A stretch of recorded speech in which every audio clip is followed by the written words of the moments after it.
up, guys? The phenomenal AJ Styles, and you're watching BrettO Live. TLC 2020. What is going on, guys? BrettO Live back with another video, and today we are going to be reviewing and talking about TLC here in 2020. I gotta admit, I was looking forward to this show. I know not a lot of people were, but I was, and it was pretty freaking good. We're going to get into it. We're going to talk about the results, the matches, my thoughts, where it could go from here. We'll see what happens. I'm going to be explaining the show in this video, so stay tuned. And before we even get started, smash a like in this video, subscribe to the channel if you guys are new, and drop a comment down below. What was your favorite moment at TLC? I'll make sure to reveal mine at the end of the video. So without further ado, let's jump into the review. Starting over here on the kickoff show, it was actually an 8-man tag team match. It was Big E, Otis, Chad Gable, Daniel Bryan versus Sami Zayn, King Corbin, Shinsuke Nakamura, and Cesaro. 8-man tag team match. Pretty good action. First match of the night, basically, if you guys want to count it, even though it was on the kickoff show. First match of the night, very good match. Some controversy between Shorty G and Chad Gable. Chad Gable and Otis, but they got over it. They overcame, and then Big E, in the end, ended up pinning Sami Zayn, so that definitely is going to set him up for an Intercontinental Championship match, of course, this coming week here on Christmas Day, which is on SmackDown. So Big E is going to get a chance at the championship on an episode of SmackDown on Christmas Day, so that's absolutely awesome. But yeah, not a bad way to start the show at all. Pretty freaking cool, actually. Moving over here, a match that I was not looking forward to at all. The build-up was okay to it, in my opinion, but this match, these two ladies, Sasha Banks, Carmella, SmackDown Women's Championship, I gotta hand it off to both of them. This was a great match. Literally had me just so intrigued in this match the entire time. Some high-flying action. You had, oh my gosh, they said his name of the like assistant of Carmella. Oh my gosh, I forgot his name, but they finally said his name, and then Sasha Banks took him out with a Meteora. But then in the end, Sasha Banks, she had the bank statement locked in deep. It was deep locked in, and then boom, boom, boom, tap out. Carmella taps out, but I do not think it's over between these two. Carmella put up an awesome fight. Very surprised, again, to see how good this match was. I thought it was great. 10 out of 10 match, in my opinion. I thought that was really, really good. And Sasha Banks retaining topped it all off. I thought that was awesome.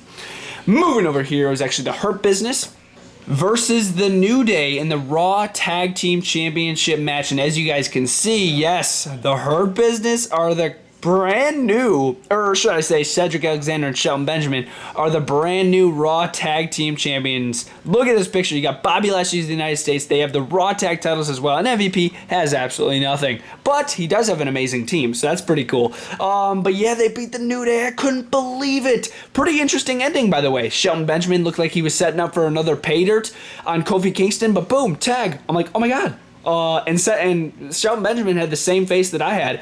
He's like, wait, did Cedric just tag himself in? And then he comes in, hits the lumbar check, pins Kofi Kingston. I'm like, oh my gosh, there it is. Okay, the Raw Tag Champs. Good job. And Shelton Benjamin's like, okay, I guess we're Raw Tag Champs. So that was pretty interesting. Cool way to end it. I'm honestly glad that the New Day lost the titles. No, I wasn't the biggest fan of them at the start. You know, they're kind of growing on me a little bit. So, yeah, glad that they're the Raw Tag Team Champions. That wasn't a half-bad match at all, by the way. Moving over here, it was actually Nia Jax and Shayna Baszler versus Asuka and a mystery partner, which I thought it was going to be Kairi Sane, but it was Charlotte Flair right there. Charlotte Flair is back. How cool is that? So it was Charlotte and Asuka versus Nia Jax and Shayna Baszler. Pretty cool match. It was good to see Charlotte back in the ring. I gotta say, she's like literally one of the best women's wrestlers we currently have in the roster. So that was pretty good to see her back in the ring, especially right in a championship match. She returns and she wins the championship. So Charlotte and Asuka are the freaking tag team champions, which is absolutely crazy. They're not even really a tag team, so that's going to be very interesting to see how they're going to go from here. But yeah, I thought it was a really cool return, really cool entrance, and Nia Jax and Shayna Baszler were very, very sad that they lost their women's tag team championships. But yes, Charlotte and Asuka did pick them up. How crazy is that? Moving over here, Drew McIntyre versus AJ Styles, WWE Championship match and a TLC match. This was the match that actually opened up the show, and I was not a fan at all, to be honest with you. I thought the match started off weak. There was, of course, some awesome moments with tables, ladders, and chairs. I just don't think this match reached its full potential. Mid-match, Miz comes out, Money in the Bank briefcase in hand. Miz is cashing in his Money in the Bank briefcase. This would not be a triple threat match. And I'm like, oh my god. Am I seeing this right? Did Miz actually just cash in his briefcase? He did. Miz cashed in his briefcase to turn it into a triple threat match and still lost.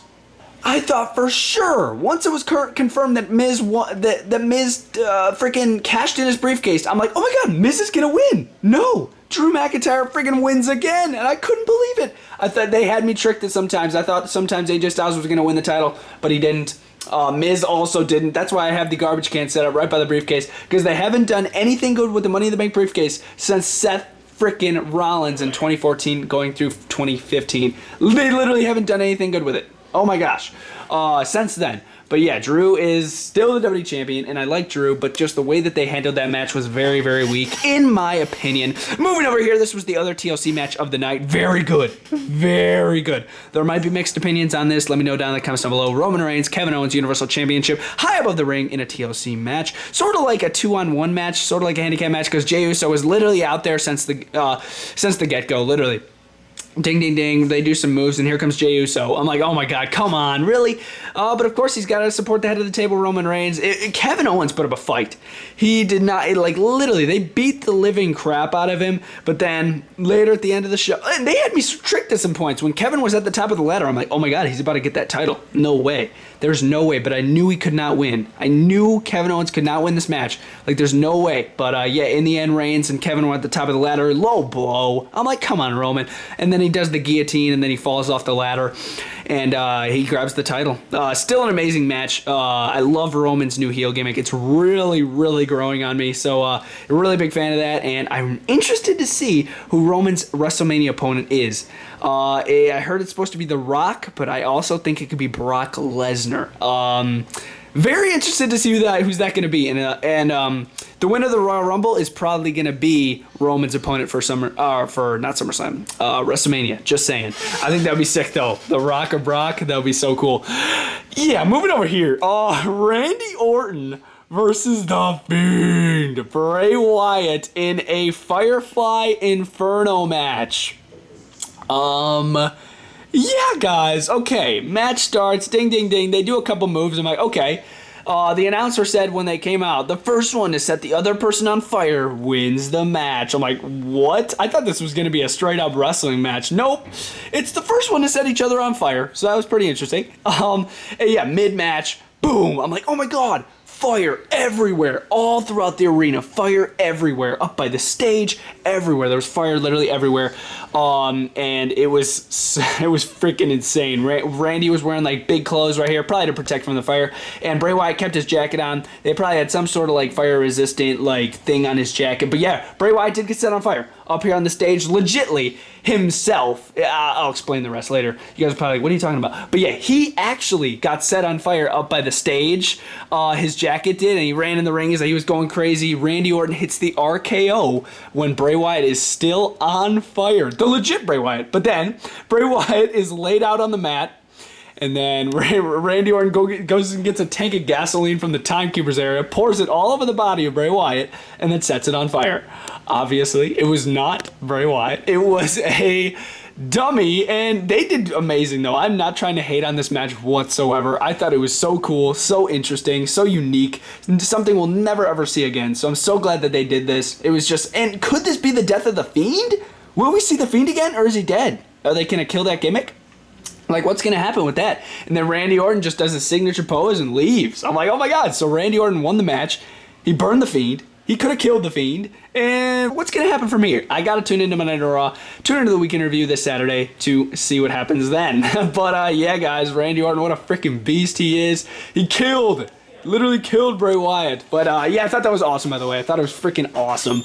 Again, guys, let me know what you guys' thoughts down in the comments down below. I bet there's mixed opinions about this show, but in the end, I'm going to give it an 8 out of 10. I thought it was a really good show. I'm debating on giving it a 9, but I'm still going to give it an 8. I'm pretty solid about that number, only because I thought the WWE Championship match was so weak. Again, that's just my opinion. I thought the Miz thing, I already explained it, but yeah, I really hope you guys enjoyed this video. Again, let me know your thoughts down in the comments below. See you guys next time. BrettO Live. Out.